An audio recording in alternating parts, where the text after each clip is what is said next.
Hello again. Welcome to another edition of Media Watch. I'm your co-host, Eric Tait. I'm Bob Anthony. And I'm their guest and friend, Alan Singer. Dr. Alan Singer, historian and educator, is pretty much a regular on Media Watch these days. We're happy to have him. This is being brought to you by the good graces of EVT Educational Productions, Zoom and Manhattan Neighborhood Network. And we're doing this the Thursday before our Monday air. And by the time this airs, I'm sure there will still be things floating around in the zeitgeist about Will Smith striking Chris Rock. I know the night before we taped this thing, Chris had a show in Boston where he talked about the fact that he was still processing that particular altercation and would probably have more to say about it in the future.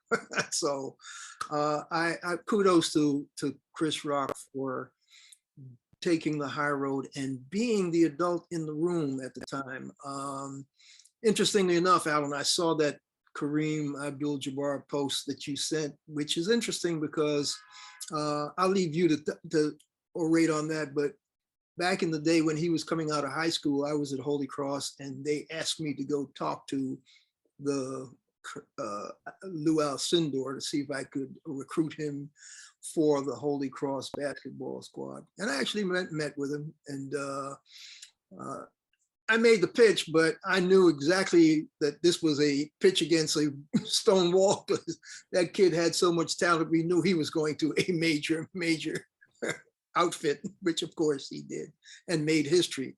But quickly, what was Kareem's take? And I thought he really nailed it. Well, first, let me say, when I was in high school and college, Kareem was our hero because he was New York's homegrown player and the best player in the universe. Later, in his later life, he's been an author, but he's really a public intellectual. And what he wrote about the Will Smith altercation with Chris Rock, and I quote, "When Will Smith stormed onto the Oscar stage to strike Chris Rock for making a joke about his wife's short hair, he did a lot more damage than just to Rock's face. With a single petulant blow, he advocated violence, diminished women, insulted the entertainment industry, and perpetuated stereotypes about the Black community." Yeah, I think that really sums it up. Yeah, I think so. Bob, you're I mean, I subscribe to his newsletter, and it's always good reading, and it's always thoughtful reading, and this reflects the type of thought that he puts into his what he puts in there.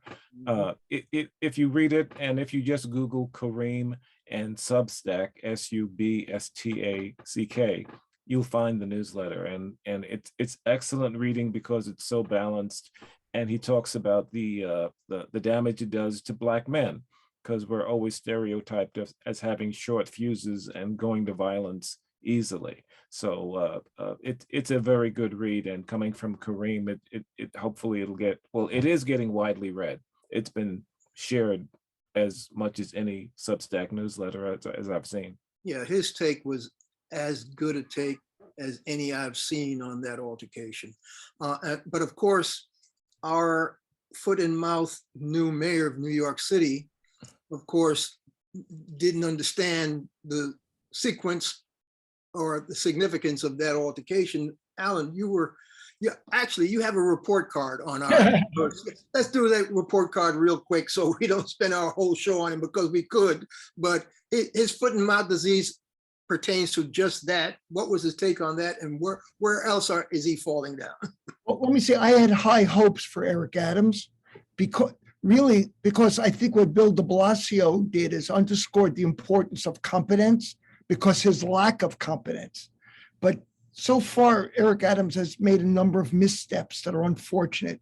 He described, in response to the Will Smith assault on Chris Rock, he announced that Chris Smith was, a quote, an amazing actor, humanitarian, and a real leader. Will Smith. Yeah, but he's done a number of things. You know, in New York City, middle school students have to apply to high school. Well, normally students would know by April or May. He has postponed it till June, which means you have tens of thousands of eighth graders and their families suffering through anxiety. They're going crazy. They want to know where they're going to school. But again, he attacked people who witnessed police abuse for using their cell phones for monitoring police, claiming they were interfering with police behavior. Now, we know from the police response to Black Lives Matter in New York City that if it was not for the cell phone coverage, police were beating up on people. And no, he's out of step with that. He's totally off base about that cell phone coverage nonsense. Let me put it this way. He round the bend on that. Okay, continue. Oh, he reinstated the notorious Special Street Crimes Unit, which these are guys who would just hang out till 4 a.m. and then clean the streets. When I was a high school teacher, I had a student who was arrested at 7 a.m. by these guys. And they just swept through his neighborhood. They arrested everybody, every Black man who was out on the street. He was going to school early to do advanced work. He had his books and he was arrested by these characters. We talked about the fact that he said he was going to try to reinstate that, but with the proper oversight and with the right people. And we said, okay, we're going to give you a little rope to see who comes out and what they do, because we've covered the fact that those crazy stop and frisk special unit people were totally like occupying forces in our community. And so we were happy when the judge came down on the city of New York on that stop and frisk is unconstitutional. We were happy when de Blasio disbanded that unit. And so we were going to give this guy some room and some slack, because we understood that during the pandemic, crime rates have gone up, gun violence has soared. So yeah, okay, but let's just see who, if he's saying you can't use cell phone cameras and then he wants to institute this formerly rogue group, definitely we have to watch him carefully. Continue with his report card. Well, the last one, and this is going on right now while we're talking, there's been a tremendous homeless problem in urban areas. And in New York City, there are approximately 150 homeless encampments with large numbers of people, including families living there on the street under overpasses of highways. And Adams has pledged to clean all these out. Mm-hmm. And he's promised that there are going to be 500 beds in homeless shelters. The problem is the 500 beds, which do not exist right now, in no way address the large number of homeless people. So you're driving people out of these encampments where they are sheltered, not well, but sheltered, mm-hmm. and you're promising them non-existent beds. And again, the pushing people out of the encampments needed to wait till there were places for them to go. Okay. And he didn't do that. Yeah, that is, go Bob. No, I was just going to say, you don't take care of A without offering B. You don't clean out encampments without providing alternative housing. I have a friend in St. Louis, and she's turned into a local star because she has volunteered to help the unhoused. Is the way that she phrases it, because people who lose jobs and lose their rent and lose their home, they're unhoused, but they're not viewed as homeless. Anyway, you can't just clean up encampments. She got involved because in St. Louis they cleaned up encampments with no options as to what to do. Yeah. And that just triggered her to start, I'll say it, unhoused STL, that's her group. And so, yeah, Eric Adams is, you can't clean up the encampments. Giuliani cleaned up the encampments, most notably the one that used to be near the Manhattan Bridge in Manhattan, that end of it. So yeah, you have to give him a negative on that. Logistics are everything. You got a problem, you say you've got a solution. Make sure your solution is ready before you put your operation into operation. And to clean out the encampment that's a lot more than 500 without having more than 500 spaces is totally crazy. So he's definitely getting a bad report card right now. And so we're going to revisit him in the future. let's go to a wider, That's not the one that really got to you. The Irving Judge decision which was to allow the Kyrie Irving. So the craziness of this all is we fire people for not abiding by your mandates on vaccination. And then you put in a mandate for vaccines for workers and internal stuff. And then when it looks like things are getting better, you suspend your mandate and basically roll back the stuff that you put in place for the public good and for public health, but because it's good for the city's economy. And the unions who had their members fired said, oh no, you can't do that. You're gonna let these ball players come in and dispense with getting vaccinated, and you fired our people, we're gonna take you to court. And I don't blame them. You can't, what's good for the goose has to be good for the other goose. So he definitely gets a failing report card on that one. And Eric, we were all talking about this before we went on air. We like the guy. Yes. But he's tripping and stumbling right now. And it's unfortunate. It's disappointing to us. Very. Because we were hoping for better. So I had such high hopes for this guy because de Blasio certainly disappointed us. So I'm going to keep my fingers crossed. Maybe somebody go into his inner circle and whisper in his ear and say, hey, you're screwing up big time. You need some help. Get some good advisors and let's clean up your act. That's it as far as I'm concerned. His act needs serious cleaning up. But to get to other acts that need serious cleaning up,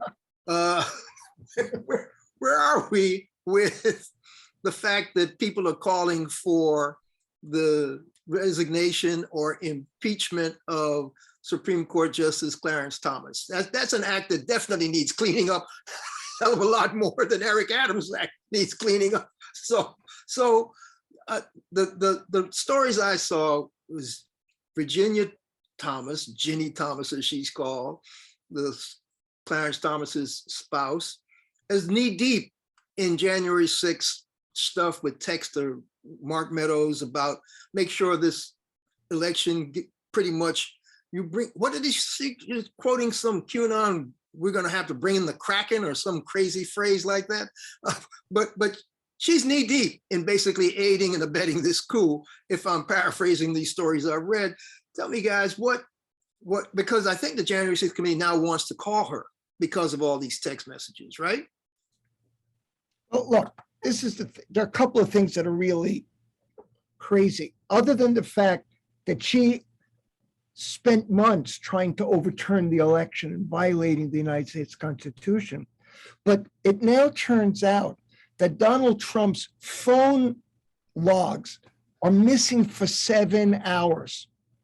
So here we have evidence of this woman who's married to a Supreme Court judge, probably never discusses anything with him. Huh. And what happens is, first, from the White House end, all the records are missing, kind of like when Richard Nixon accidentally erased the tapes. Mm-hmm. But the other part of it is when the Supreme Court was deciding whether the White House had to turn over its evidence to congressional representatives, Clarence Thomas was the only member of the court to vote that they should not. Yep, I remember that vote. So what we have is a very legitimate demand. Given his personal relationship to the case, he should have reclused himself from that decision. That he didn't really puts him on notice. He doesn't belong in the court. Bob, what are you seeing on who and what pushes to get him to either resign, recuse? Because Mitch McConnell is calling it a kerfuffle, or bullying or some such. And there's enough evidence to prove that this is not bullying, that this guy is, there's stories about him collecting all kinds of donations, or she's getting all kinds of money from conservative, right-wing, almost Q-Anon organizations. And basically, that's why these Democrats Ocasio-Cortez. It's called for him to either resign or recuse, if not both. What have you seen, Bob, about the other Democrats? Who's calling for what? Well, I don't remember who was exactly calling for his resignation, but this is not in the least bit surprising. Clarence Thomas hasn't been useful on the bench since the day he sat down. So none of this is surprising. When you look at the evidence, the phone record evidence of his wife, there's just so much there. And you wonder, he couldn't not have known that. So, and in casting that no vote, it never mind that it looks bad, it is bad. It's terrible. And recusing himself, he should have at that point. And he wouldn't have said, "Well, I'm recusing myself because my wife's Q-Anon." He wouldn't have said that, or anything resembling that. But yeah, it's a bad look, and not just a bad look. I wish that when Justice Breyer resigns, he would just go take Thomas with him. They can, Well, we know Clarence Thomas is not going to resign. Okay. Yes, unfortunately. And it'd be tough to impeach him, but I still think there needs to be something done about justices of the Supreme Court who act ill-advisedly and basically what's against ethical practices, but they're the only branch of government that have no ethics oversight. And so therefore they can do as they please. But okay, so let's segue from that crazy QAnon hard conservative craziness to the other crazy, almost QAnon things, like how deep into Putin-loving territory is Madison Cawthorn, GOP person in the House, I believe. Cawthorn is in the House. He's not in the Senate. Yes, he is. We've got Marjorie Taylor Greene also in the House, also big Putin supporter. And of course, those pundits on Fox like Candace, what's her name, Owens and Tucker Carlson. There's stories of the Russian government telling their state media to make sure they run Tucker Carlson's commentaries on their media on a regular basis, because he's basically a Putin surrogate in our media. And so Russian state TV is saying, "Oh yeah, run that guy, he's good." Who else in that craziness is Cawthorn? I know. What's been the latest? I think there's been some. I know the guy what's the brother in Ukraine has basically called some of these people out. Talk to me about that, Bob. Well, the mayor of Kyiv is Vitaly Klitschko, former heavyweight champion, and his brother Vladimir Klitschko, also a former heavyweight boxing champion, recently came out and said, calling out these folks, the Candace Owens and Tucker Carlson, and just saying, commenting about their love for Putin, and saying that these folks basically want our kids to die, something to that effect. They're with every word that comes out of their mouth, they're damaging this country, and so he's wondering why they're there, why they're talking. And these are two sports icons who have been keeping uplifting the people of Ukraine for the last month. One is a political leader in Ukraine, the mayor, the brother. Yes, the brother is the mayor of Kyiv, of the capital. Yes. So basically, I remember reading the article, and basically he was saying, folks who are mouthing the party line, they're killing our babies. Folks who are still doing business in Russia are killing our babies because they're providing dollars that provide weapons and bullets that come back and kill us.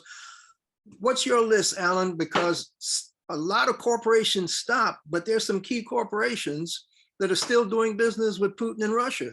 Let's call them out ourselves. Very good. No, some of the corporations who stopped under pressure, Hilton and Hyatt Hotels, Halliburton, General Mills, Johnson & Johnson. They Mhm. hesitated, but finally stopped. Mhm. But continuing to do business with Russia, AstraZeneca, Mhm. Emirates Airline, and of course, the ultimate villain is Koch Industries.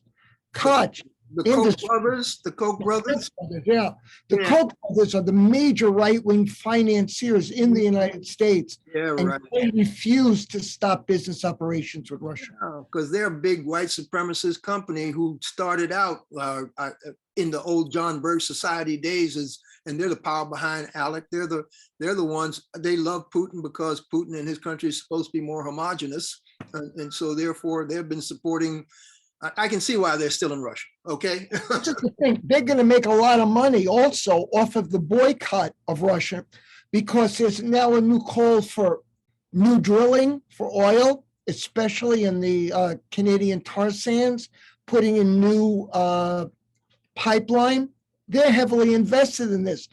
They're making money off Russia now, and they're going to make money off the boycott of Russia ongoing. Meanwhile, the Earth's climate is getting worse and worse and worse. We promised to look into the fact that this is an ideal time to get off fossil fuels because of this current global geopolitical situation. There couldn't be a better nudge, a better urgency to switch over to renewables. And so we need to dig into that story for real, because enough people who understand that this can be done and should be done, this is the ideal, perfect time to do that. I think the Europeans are talking about trying to make that switch happen more quickly. This country needs to do that as well. How much time we got, Bob? We have 6 minutes left, but the companies that fell off of that list, I'm surprised they needed to be pushed. I mean, there were companies originally on that list like SC Johnson, and they're in Wisconsin. Why they had to be called out and pushed, I don't know. There are a couple of other things we need to update, right? Talk to me, Alan, about Judge Ketanji Brown and where the status of that nomination is. Or Bob, whichever one of you guys are up to speed on that. Bob, go ahead, Alan. Okay. Well, that's a good news story. The Republicans were outrageously horrendous, blasting her for things that they do much worse. Well, now Susan Collins, who's a moderate Republican from Maine, Susan Collins has announced she's going to vote for Brown's confirmation, because Brown is a scholar and is a moderate as a judge. So with Collins breaking with the Republican single focus, it looks like it will go through smoothly. Okay. I mean, there are other good news stories, just wanted to mention. Wait, before we get off that, here's my question. We heard Joe Manchin say he's gonna vote for her. Oh. Surprise, surprise.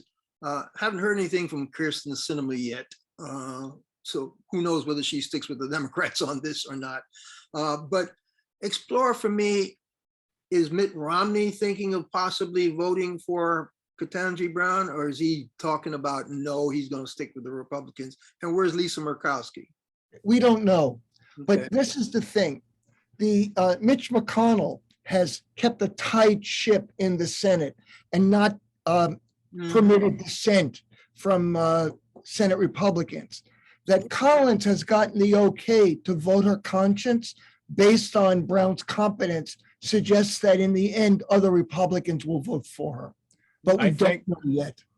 I think Mitt Romney came out and said that he was disappointed by the tone of the questions, the types of questions that were coming out during the hearings.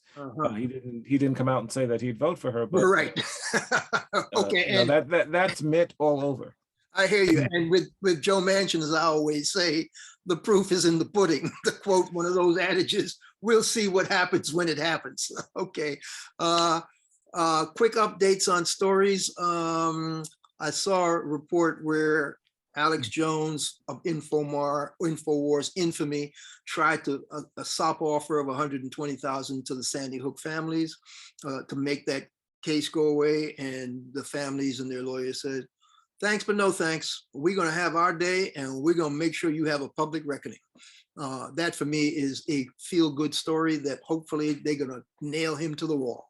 And just to keep the public up to date, Alex Jones called it a hoax. That's why he got sued to that. After they turned him down, he called the story a hoax. Okay, Yeah. Excellent.